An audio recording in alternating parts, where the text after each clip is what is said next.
Sri Gurubhyo Namaha Harihi Om.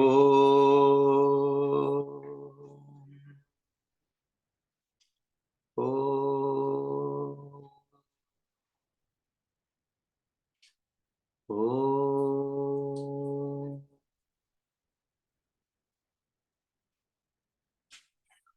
Asato ma Sadgamaya Tamaso ma Jyotirgamaya Mrityorma Mritam Gamaya. Om Shanti Shanti Shanti. Om Sahana Bhavatu Sahanau Bhunaktu Sahaviryam Karavavahai Tejasvinavadhitamastu ma Vidvishavahai. Om Shanti Shanti Shanti. Sarva Vedanta Siddhanta Gocharam Tamagocharam Govindam Paramanandam Sadgurum Pranatosmyaham.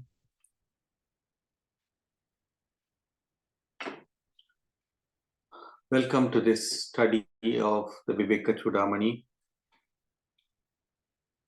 We began by studying the sadhana chatushtaya, the fourfold disciplines.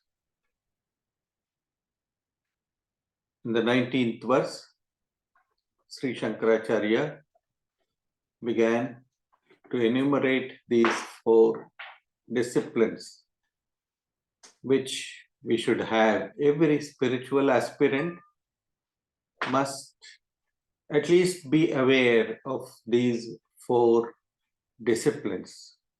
It may not be possible for everyone to follow all these disciplines in totality, but if we are keen on achieving the spiritual goal, we should at least make an effort to follow these. First, he said, Nitya Anitya Vastu Viveka. What is permanent and what is impermanent?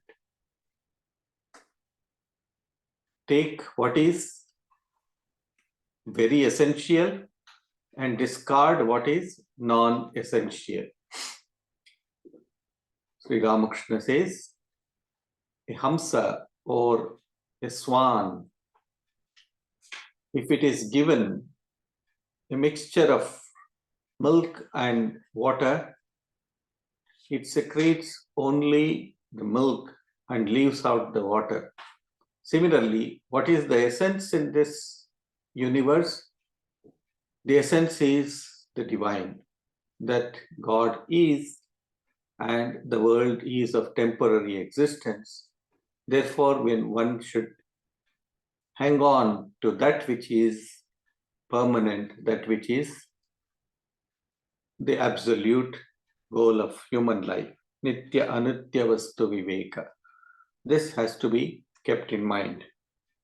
And then Iha Amutra Phalabhoga Viragaha. He talks about Vairagya, or the spirit of sacrifice. Another term for this is renunciation, but people get scared when they hear of the term renunciation. Oh, we have to give out something. We have to give away something. Now, that is what Iha Amutra Phalabhoga. Without giving away something, one can never get something. This is the law of life. You can never get anything by not parting with anything. You must part with something in order to get something. So, Iha Amutra Phalabhoga. So, a spiritual seeker has to bear in mind that one should be prepared to give up the desires of Iha, that means of this world, and Amutra, that means their afterlife. Because as followers of Sanatana Dharma, we are all aware that there is an afterlife and that we should aim for a good afterlife. Whereas Shankaracharya says here clearly that even if you have a little bit of desire that I should enjoy something in the afterlife, that also will not give you the total freedom. Viraga. Vairagya is a very essential thing in our life. It does not mean giving away or giving up all the things that we hold very dear and near to us. It means giving up the desire or that want to have more and more of what I have got. Viraga, Vairagya.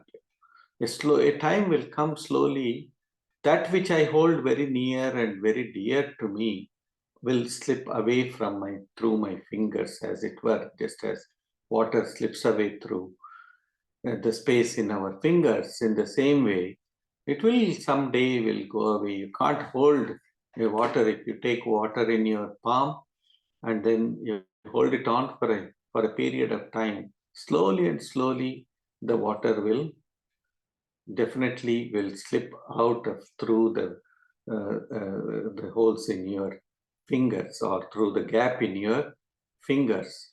In the same way, what you hold so very dear to in your life, it also will go away. This realization must come to us. This understanding that yes, what I want now seems to be very attractive. What I think that is very essential for me will not become so essential later in my life. This understanding brings us a lot of courage. When such things fall away from our fingertips, we will realize, oh yes, that is the way of life, and that I need not be so perturbed, so concerned about it, because ultimately everything will go away. Nobody comes with anything, nobody takes away anything in this life. We all come empty-handed, we go away empty-handed. This realization must come, and therefore expecting something that we will hold on to something all the time and that we will store it for the next life is mere nonsense or mere foolishness. So, iha amutra phalabhoga viragaha, and then he enumerated the 6 treasures we should treasure in our life. What are those? Shama, Adi, the 6 attributes. Shama, Dhamma, Uparati, Titiksha, Shraddha, Samadhana. These are the 6 which we studied in some detail in the through the verses number 21, 21 or 22 to 25. Sorry, 26. Verse number 26. So I will not go back into those 6 treasures in our life because we have studied it in great detail. But I will just mention to all of us, or we remind ourselves, the 6 treasures in our life. What are those? Shama, that means the Bahya. That means quietening the mind, sham, shanti. That means quietening of the mind. And then dhamma, controlling the senses, controlling the outgoing senses. The first is controlling the inner sense, that is the mind. And then dhamma is controlling the outgoing senses. Uparati, that means uparama, that means staying or putting yourself in one place constantly. See, in this world today, we don't want to focus on anything for more than a few seconds. It used to be a few minutes many years ago. Now, with all the devices that we have got, and with the instant satisfaction or gratification, we don't stay in one thing, one object, or we can't focus on one object for more than 10 seconds. That is very annoying to me at least, but it is very dangerous also to the people. That's why all the social media creators and all that, they target on a maximum of 10 seconds to send their message to the people. So, but that is very unfortunate. Shama Dhamma Uparati is holding your mind on one object for a longer period of time. Uparama means settling oneself. That is called as Uparati.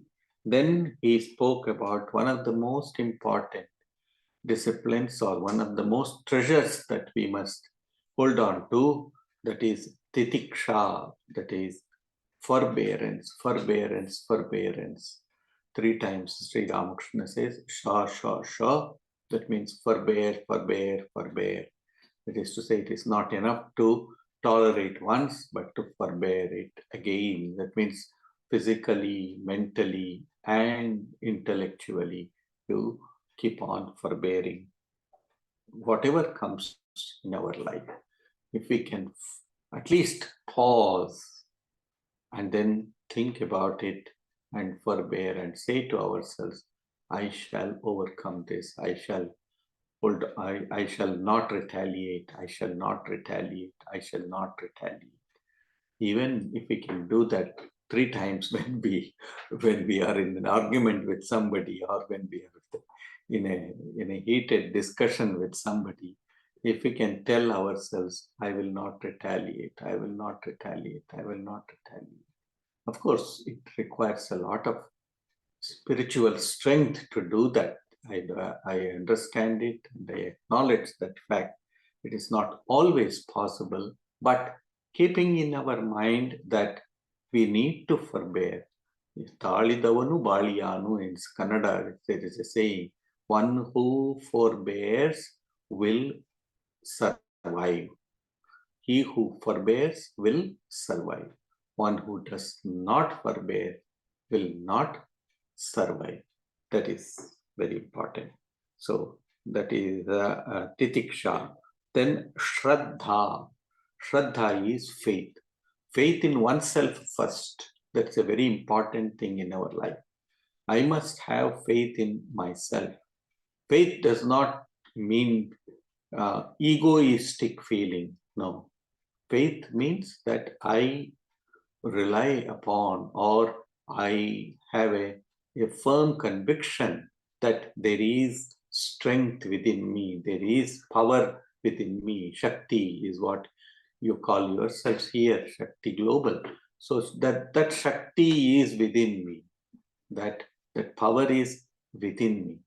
This kind of Shraddha, this kind of faith in oneself, not just mere belief, but faith in oneself. Faith is a spiritual quality, and belief is an emotional quality, whereas faith is a spiritual quality.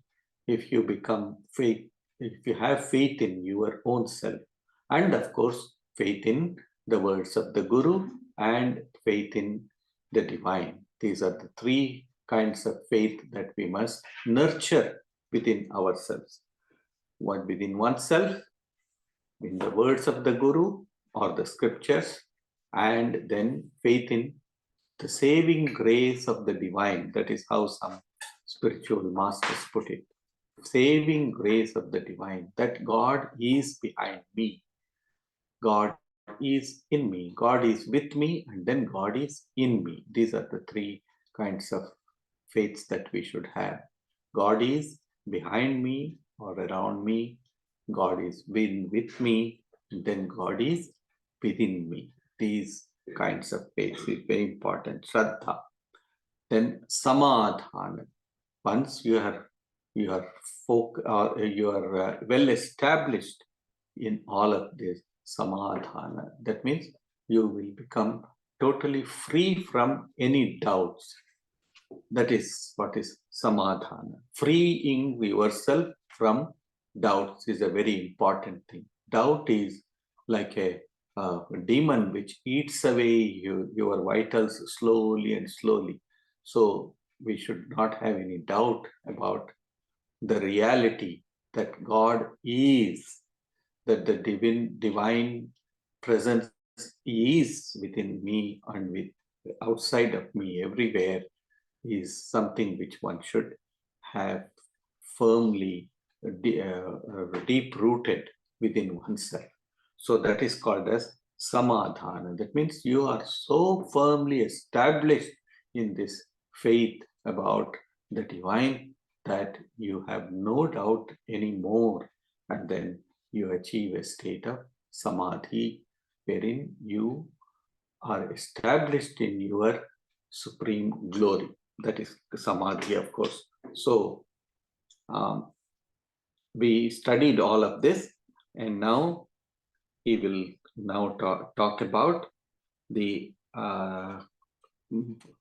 ahankara, mumukshuta, the fourth one called as mumukshuta. So he is talking about that. What is it? Desire to be free is what is known as mumukshutva. 27th verse. Ahankaradidehantan bandhan ajnana kalpitan swasvarupavabodhena muktumichha mumukshuta. Muktumichha mumukshuta. Mumukshuta, or yearning for freedom, is the desire to free oneself by realizing one's true nature from all bondages, from that of egoism to that of the body, bondages superimposed by ignorance. So I am reading the running translation of this verse. Ahankara dehantan bandhan ajnana kalpitan swasvarupa avabodhena muktumichha mumukshuta. What is mumukshuta? Mumukshuta is this yearning for freedom. Yearning is a very special word in English. That is, wanting something very intensely is yearning. Wanting, merely wanting, it can slip away from you. But this idea that I must need it, that I want it definitely, I cannot live without it, this is called as yearning. Sri Ramakrishna gives a beautiful example. He says, a child is playing very merrily with the toys, and the mother is cooking freely with the knowledge that the child is busy with the toys and that she need not be concerned. But once the child feels hungry, or once the child has had enough of the toys, what will the child do? The child will throw away the toys, even though if it be a very expensive and a very favorite toy, the child will throw away and will only cry for the mother. Then the mother will put off the stove and then will come and take the child in her arms. And then the child will be satisfied. So this mumukshutva is this kind of yearning, this kind of wanting. I will not settle anything less for than my mother. That conviction is there in the mind of the child. Similarly, moktumicha mumukshuta, this wanting, and this wanting must be very, very firm. Sri Ramakrishna used to say, in Bengali, he used to say, Matmeti hole hobe na, Rokhova chai. That means matmete means goodiness. Goodiness. It is like, the soft sweets. It's not enough just to, but it should have some bite in it. So some bite in it. Rokho achai used to say one must have that firmness. One must have that conviction that I want to be free. How is it that I cannot be free? How is it that I cannot achieve the highest here in this very life? This is the beauty of Vedanta. Vedanta philosophy does not talk about a post-dated check. That is, I will be free after I die, or I will achieve to perfection after everything is over. No, that's not what Vedanta says.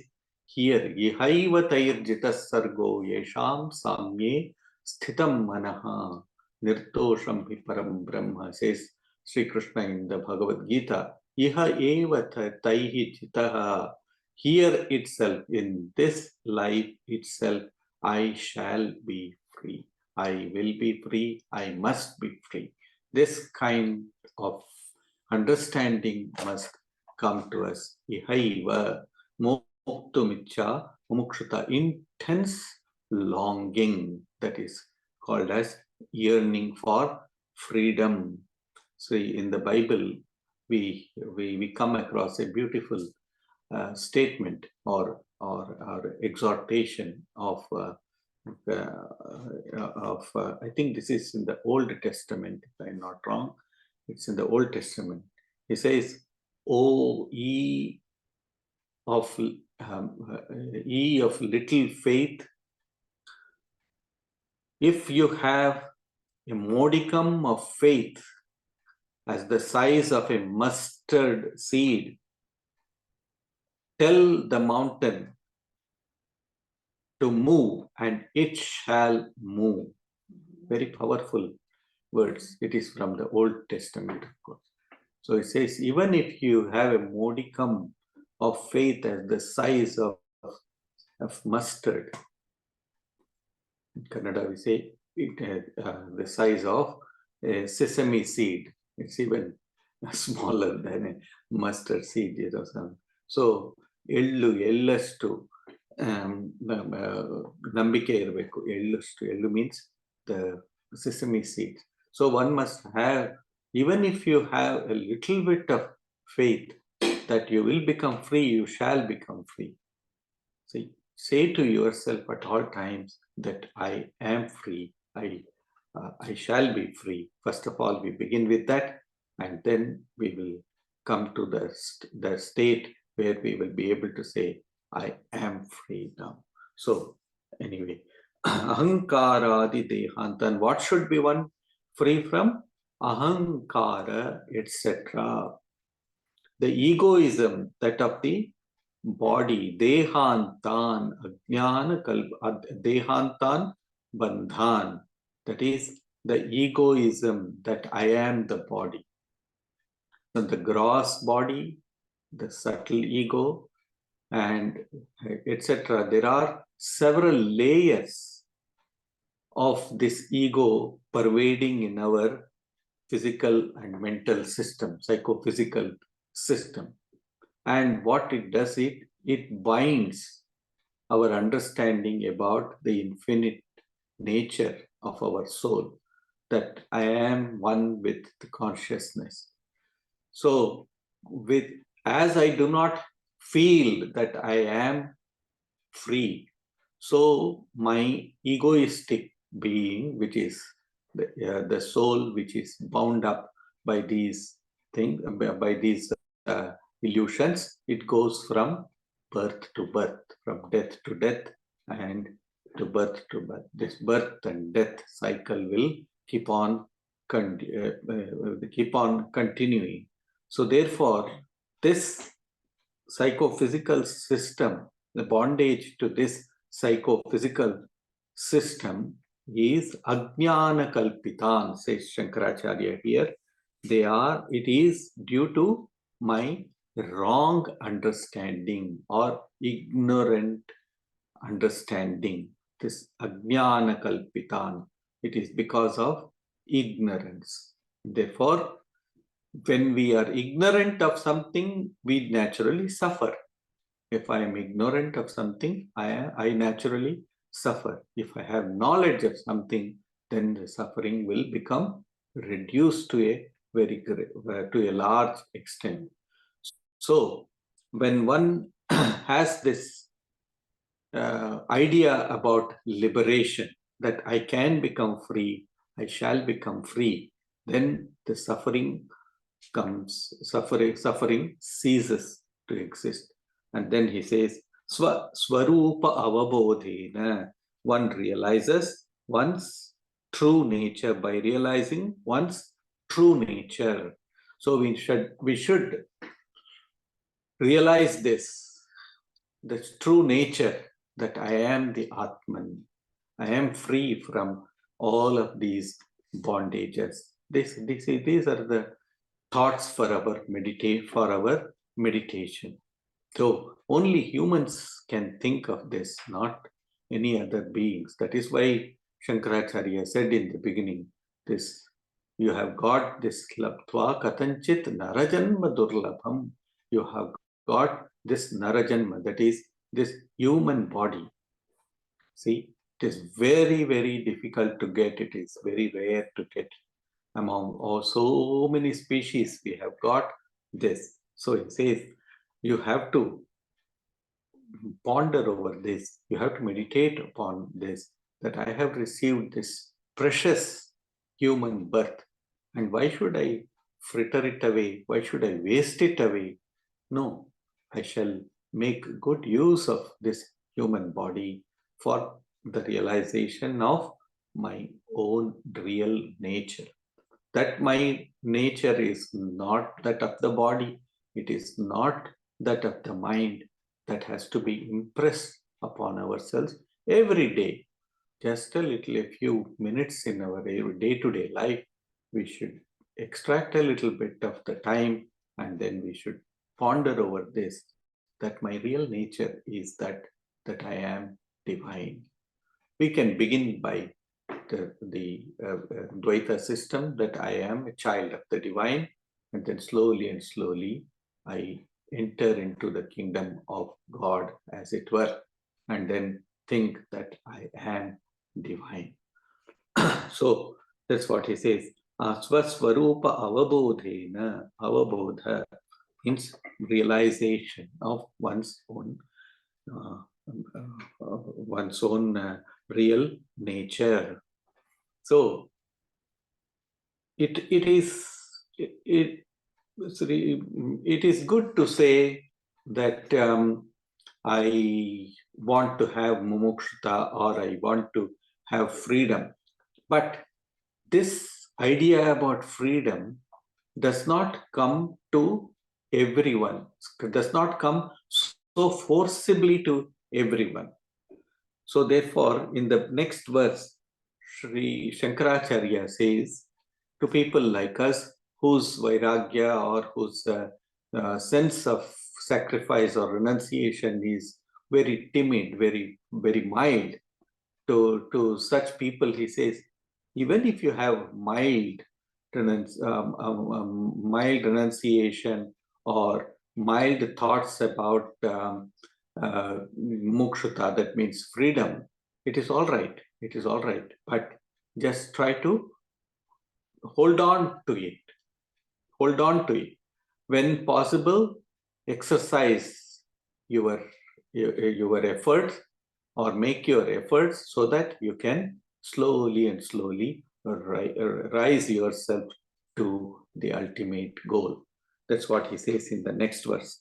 Manda madhyama rupapi vairagyena shamadina prasadena guro seyam pravruddha suyate phalam. Manda madhyama rupapi vairagyena shamadina. Shamadina Vairagrena Manda Madhyama Rupa Api. Even though torpid or mediocre, this yearning for freedom through the grace of the Guru may bear fruit, being developed by means of Vairagya, Shama, and so on. See, Shankaracharya says this degree of intensity to become free, mumukshata, this degree is of three types, he says. What are those three types? Manda, that is that which is very torpid, or that which is not great, which is mild. We can use that word, mild, which is mild. And madhyama, mediocre. Yeah, sometimes I get that idea of freedom, but sometimes I do not. Manda is very rarely I get this idea that I should become free, that I should have freedom, I should have moksha, or the ultimate goal of life, should attain the ultimate goal of life. Very, very rarely, maybe once in a year, when the birthday comes or something happens to me, that might happen. But then mediocre is sometimes one may think of it. What is it? Madhyama. And then he says pravruddha. The third is pravruddha. That means that which is that which is pravruddha means advanced. Advanced. So mild or mediocre or advanced. Mandya madhyama rupapi vairagyena shamadhina. It may vary. It may vary. The intensity may vary from person to person. That's what Shankaracharya admits that. So he says even this mild and mediocre types of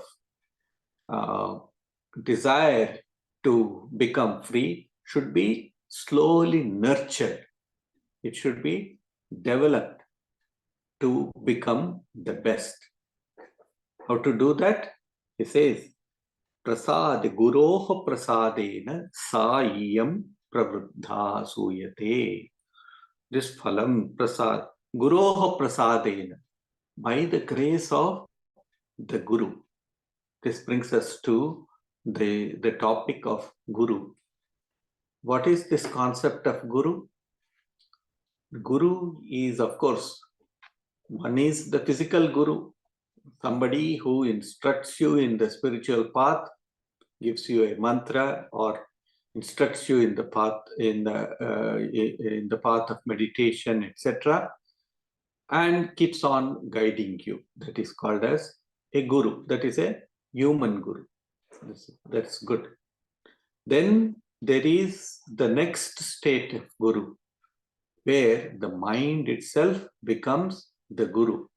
Whenever we place a wrong foot, do something wrong, immediately the inner guru, which we can call it the conscience, the inner guru will raise his head and will say, hey, don't do this, don't do this. Sri Ramakrishna used to say that when he started his spiritual disciplines, he would sit for meditation, and after sitting for a little while, he would see that somebody from within himself would come and then would lock all of his limbs, and would say, now you meditate. See, that is the mind itself becoming the guru. That's possible.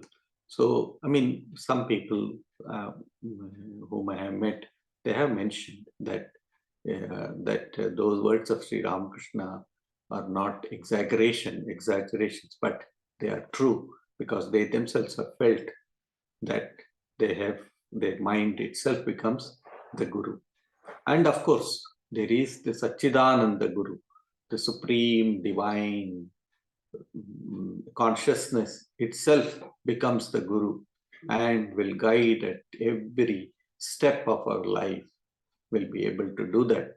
But in order to reach to that state, we must start from the beginning, like having a physical guru or a person who can teach you about this. So about this mumukshuta, this desire to become free. Prasatena guruhu seyam. So one should have all of this. And then vairagya, shama, etc. Shama, etc. will then come along with it by means of vairagya, shama, etc. So,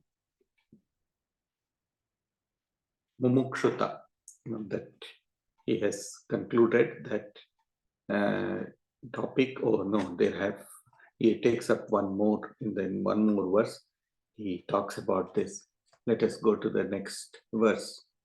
How can this mumukshutva or this mumukshuta, this desire to become free, how can it be nurtured? How can it be strengthened? That's what he says. Vairagyam cha mumukshutvam tibram yasya tu vidyate tasminnevartavantah syu palavantah shamadayah yasya Tivram vairagyam cha mumukshutvam vidyate. In a person whose renunciation and yearning for freedom are intense, tasmin eva arthavantaha syu phalavantaha shamadayah. The calmness and the other practices have really their meaning and bear fruit. See, in the earlier verses, Shankaracharya said that by the practice of this vairagya, the sense of sacrifice, and shama, dhamma, etc., mumukshutva can be intensified. It means first you practice all of these, shama, dhamma, uparati, titiksha, shraddha, samadhana, then you will get to the stage when you will have mumukshutva. But now he says that if you have this desire to become free, if you can develop this vairagya, then shama, dhamma, etc. will follow you. You know, it is the other way. I am reminded of Sri Krishna's method of teaching in the Bhagavad Gita. If you have studied the Bhagavad Gita, you will see that in the beginning itself, in the second chapter of the Bhagavad Gita, Sri Krishna upholds the state of a jnani, a sthita prajna, a person of equanimity. So he upholds that is to say, a person who has achieved to the highest. And after first establishing the goal, that is freedom, then slowly and slowly, Sri Krishna then talks about the other disciplines, karma yoga, bhakti yoga, jnana yoga, etc. He talks about all of that. So once your goal has been determined, once your goal has been set firmly without moving the goal, then all the other things will come. You know, the goal has to be first established and then everything will come. Therefore, vairagya or this sacrifice, the sense of sacrifice, and mumukshutva, that is the sense of freedom, this must be first established in our life. Then shama, dhamma, etc. You don't even have to make concerted effort towards it. That's what he says here. So it strengthens the other factors. That means this idea that I have this sense of giving up, or this sense of sacrifice, renunciation, and then this sense that I want to become free, it will strengthen the other things, shama, dhamma, uparati, titiksha. But I will give you a simple example. If I am firmly of the idea or of the concept that I want to realize God, I'm using a very generic expression over here. If I have that intensity or that intense feeling that I want to become free, what will happen is, even though I do not know about Shama, Dhamma, etc., slowly and slowly that hold that I have on the goal that I have to attain, it will guide me. That hold or that goal, that ideal, which slowly will guide me. All right, now you control your mind. Now you control your senses. Now you focus on the ideal, bring in an ideal into your life, a nishta or an ideal into your life, and then slowly and slowly it will guide you towards the samadhi, and then you will reach to that highest state. So this is, symbiotic, as they use the word nowadays in science. This is symbiotic. That means the goal and the way, the thing to be reached and the means that you use, they are symbiotic. They help each other. If I have a lot of control over myself, that will not do, just that will not do. See, there are people who have a lot of control over themselves, but who do not have an ideal in their life, who do not have that tremendous will to become free. No, but you want to enjoy your lives, therefore you will do whatever is necessary. You will control yourself, you will control your anger, you will control your passions, etc. You will be able to focus your mind on what has to be achieved. All that is there. But if one does not have that intense yearning to become free, then all of these will not be of much use at all. We are frittering away our energies in doing that. Probably this is a little deeper for us to explore. We will do that in due course. So, vairagyam cha mumukshutvam tibram yasya tu vidyate tasminnevartavantasya palavanta shamadaya. In this case, whose renunciation and yearning for freedom are intense, calmness and other practices have really their meaning. And see, why I am saying this is that we see in the world lots of people, many people, lots of so-called spiritual people who have acquired a lot of powers within themselves by the practice of Shama, Dhamma, and other things. They have gained control over nature, for example. They have focused on something that they want to do tremendously, no doubt. All of that they have. But since they do not have this goal in their life, what they are doing is they miss their goal, and they become almost like almost like a pests in society. They will try to extract from people. They will try to say, do things for people, and slowly and slowly they will become a curse to themselves. They will not become a blessing to the world. They will become a curse to themselves. So there are lots of these people who have, because their goal is not to become free. Their goal is to control. So they control people's minds, they control people's lives, everything. They do all of that. Definitely they have they have practiced a lot of the spiritual disciplines, but their goal is something which is different. Their goal is something which is transient or temporary. And something that is temporary will not bring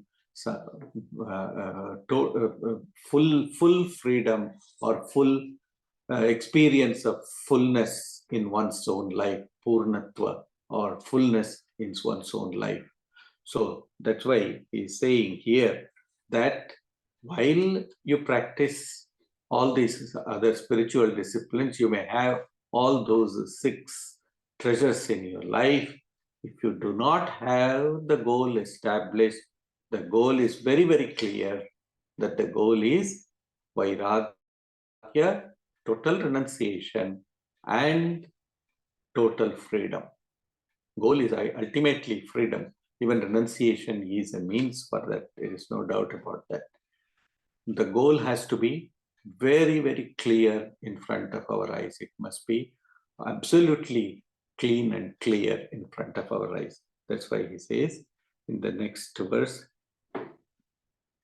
Etayor mandata yatra viraktatva mumukshayoho marau salilavat tatra shamader bhana matrata.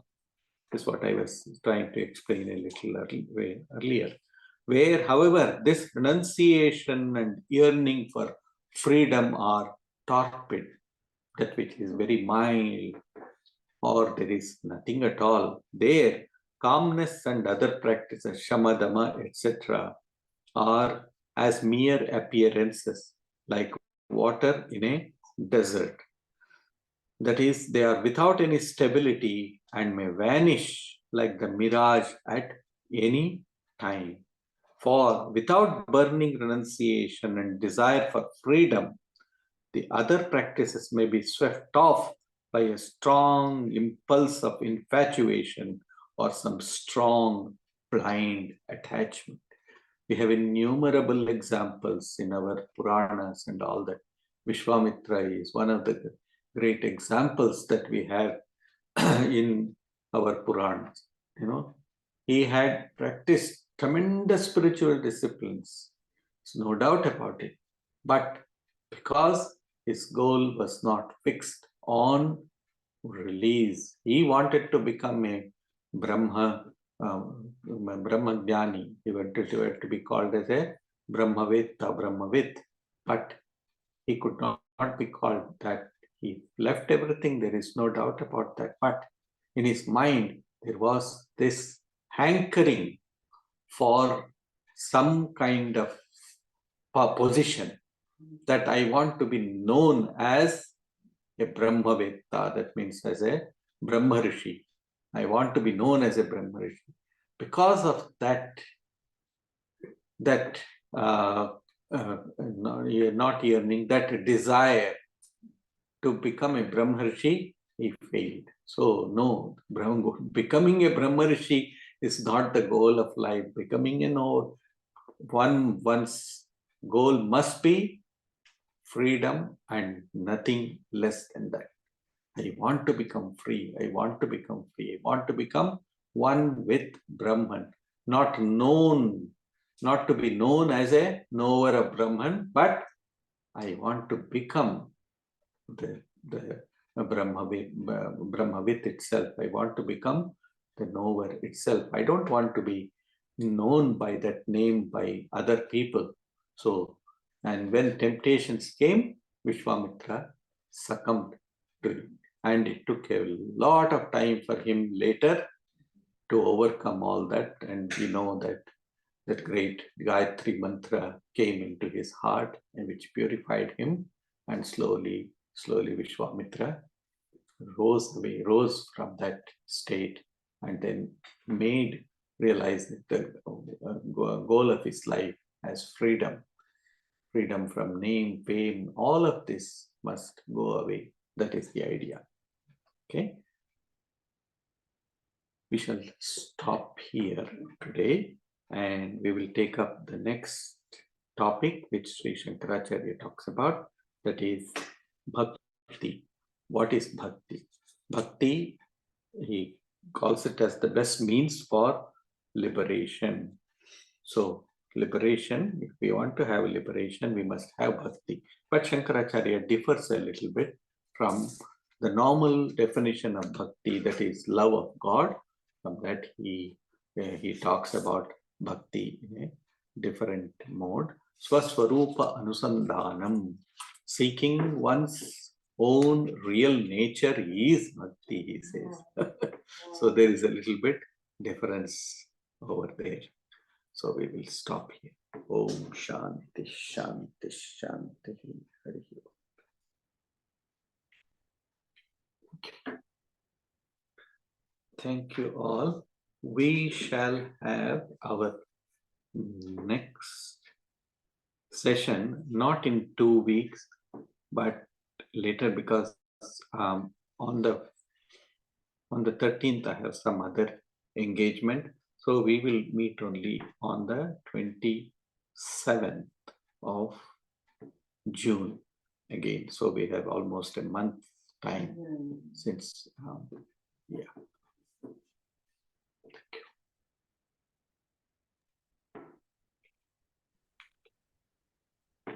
Thank you. Thank you. Namaste, Swamiji. Thank you, sir.